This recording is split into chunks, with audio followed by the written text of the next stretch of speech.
Not much to say about it. It was a campground. So the next day we took a short ride over to a trailhead on the Appalachian Trail. If you're not aware of it, the Appalachian Trail is a hiking trail that runs for 2,180 miles from Georgia to Maine. We've hiked on this trail. A section of it runs about 20 minutes from our house in the Hudson Valley. So I pulled it up on Google, and the highest point is in Clingman's Dome, is in the Smokies. We wanted to go there last year, a year and a half ago, when we were in the Smokies, but they closed the road to get out there, and the Appalachian Trail, and we were going to hike out to it, and we said, we'll do another section, and we'll leave Clingman's Dome for another time. So we will be back down there at some point. And according to Google, the lowest point on the Appalachian Trail, so that's the highest point, is Clingman's Dome, and the lowest point is about a half hour from my house in Bear Mountain State Park in New York. It crosses over the Hudson River, and that is the lowest point on the Appalachian Trail. Never knew that. Very interesting. So we started on the trail. We saw that there was a lean-to about 4 miles in. So we said, well, that's where we'll hike to. So we hiked the 4 miles. It was the K Wood Shelter. Fantastic spot. Unbelievable. It had a hand-drawn map of the area, which was gorgeous in pen and ink. Inside, there were 4 bunk beds, a huge loft. I made a video. I posted it on Instagram, and I put the link in the show notes to it. Very, very cool. We then hiked the 4 miles back to the car, headed to the rig, and we did a campfire, and we called it a night. The next day,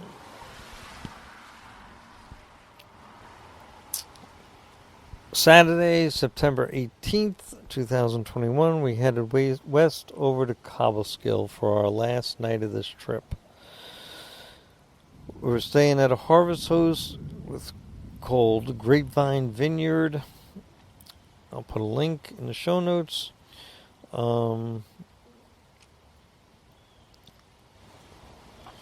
So we usually, when we're going to a destination, we usually search for things to do, like hikes in the area, shopping in the area, wineries in the area.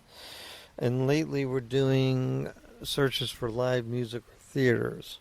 So we found there was a restaurant that was having a band play.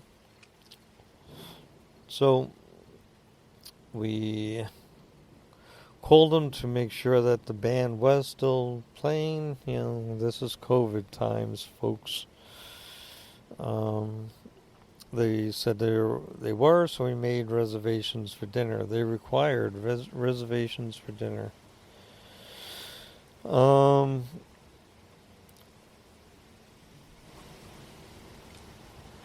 So we had made the reservations the day before when we did the searching for places. So after dinner that night, we got back to the RV, we turned on the furnace, and most Harvest Host locations don't have any amenities like electric. So we weren't going to be running our space heaters. We have an inverter, we have 300 amps of AGM battery in the rig, but space heaters will eat up those batteries very quickly. So I turned on the furnace, it started to kick on, and it shut off. I shook my head. I checked the fuses. Everything was okay. I went out to the furnace outside. I took the cover off.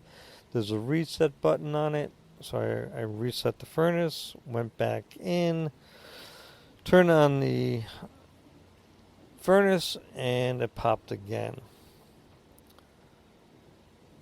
So I was checking the thermostat. I noticed the thermostat was warm, and then I noticed that it was saying it was 80 degrees inside the RV, and it was only about 65 or so, or maybe 70. I said, what the heck is going on with the thermostat? Our thermostat is shot. So I hopped in the Jeep, drove 5 minutes to Walmart, bought a new Honeywell thermostat to replace the Honeywell thermostat that was in our rig, hooked it up, and the furnace shut down again. We noticed the brand new thermostat was saying it was 85, then 90 degrees inside the rig. I quickly disconnected the thermostat.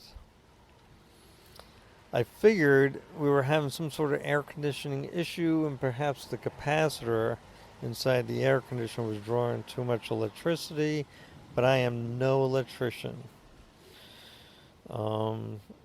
What I did, though, was I disconnected the air conditioner from the thermostat and just ran the furnace and the hot wire to it, and the furnace worked fine.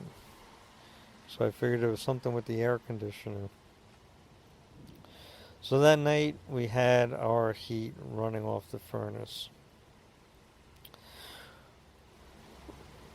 We had also noticed that our converter cooling fan had been running quite frequently in this rig as compared to our previous rig. So I went on some of the social media groups about RV electricity. I posted our symptoms and the fact that it was a Honeywell thermostat, and a lot of people said, yep, it's the capacitor, just swap it out and you'll be fine.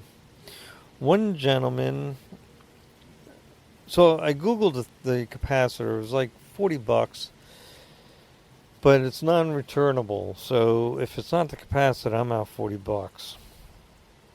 One gentleman said that your Honeywell thermostat is probably a regular house thermostat and runs on 24 volts. They're not designed for 12 volts in RVs. I said, well, that's interesting. I ran out to the garage. I grabbed my old thermostat, the old slider mechanical thermostat, put it on. Everything worked fine. Unbelievable. So I contacted Coleman Mach, the manufacturer of our air conditioner. I asked if they made a programmable thermostat. They said they do not. So I ordered a digital one, and I put a link to the show notes to that thermostat. Now, remembering that leak on our slide, I took a ladder while we were home, because by this point we are home. We left the winery, we drove home. I don't think I included that in this podcast. And we stopped and we found a free dump in Albany, New York, where you dumped into the sewer at a waste management system for that city. So anyway, when we got home, I took out a ladder, I climbed up, I looked on top of the slide, and there's a piece of, I don't know, vinyl, I guess, on top of the slide that when Thor installed it, they lapped it over onto itself and they didn't seal it. So I'm thinking the water that came in on that rubber weather stripping for the slide the water ended up on top of the slide, then ran down into the rig through there. So I sealed all of that up, and that was that. So we started talking about what our next trip is, and we're going to be heading down to New Jersey, and that'll be the next episode. So I hope you guys are all doing well. I know this episode is a little longer than usual. I think I'm going to do 1 week episodes while we're traveling to keep it shorter. And that wraps it up. I'm sitting on the front porch of our house. It's pouring rain out, and it's now dinner time. So, safe travels, everybody. Be well, stay healthy, smile, laugh as often as you can. And I'll talk to you in probably a couple of weeks or so.